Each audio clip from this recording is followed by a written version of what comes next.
Hello, dear students. Welcome back to your online English classes. Today, I am going to analyze the third story in Footprint Without Feet for class 10th. The story is The Midnight Visitor by Robert Arthur. Let us know about the author.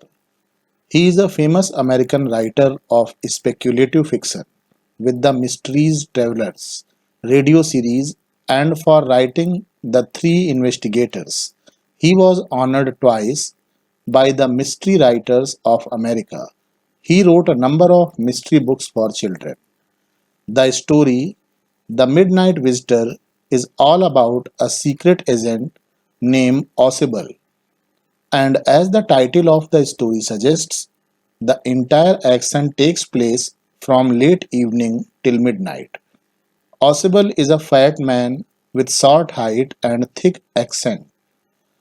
A young writer named Fowler went to meet him to get some inspiring and romantic material for his next story or novel. The story opens with the narrator's remark, Ossible did not fit any description of the secret agent. On the way, Ossible was accompanied by Fowler, but looking at the dwelling of Ossible in a small room on the sixth floor in an hotel, he felt sad and dejected.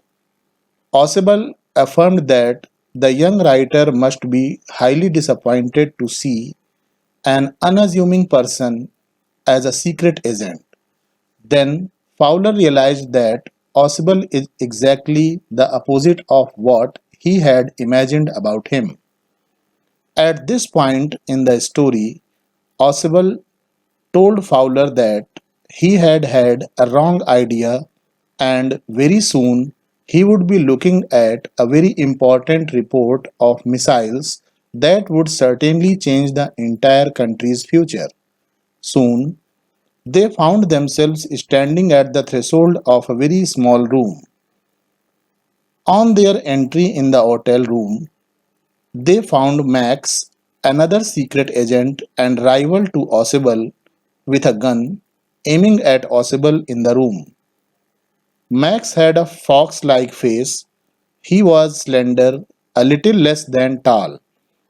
Max's pistol in hand is the only terrifying thing about him. It was really an adventurous experience for Fowler, the writer, while meeting with a secret agent. In between, Ossible settled himself comfortably in the armchair and cooked up a hypothetical balcony story just below the window of his room. As they talked, there was a continuous knock at the door of the room.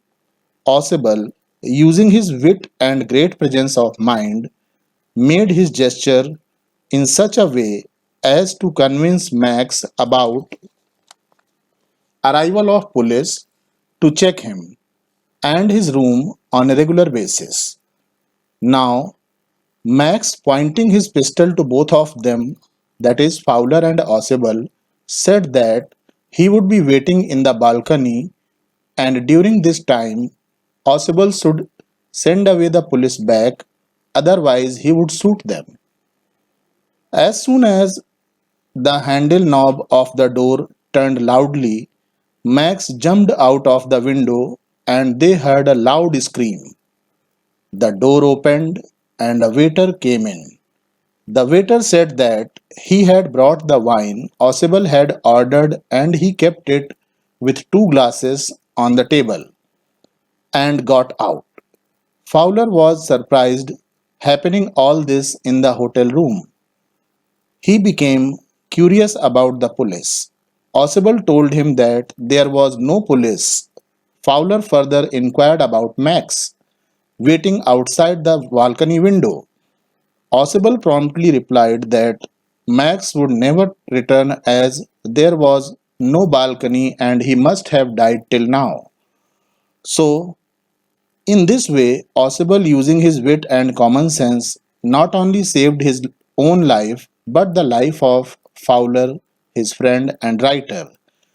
Here it can be said that Fowler too would have got some interesting, inspiring material for his own writing. Thank you.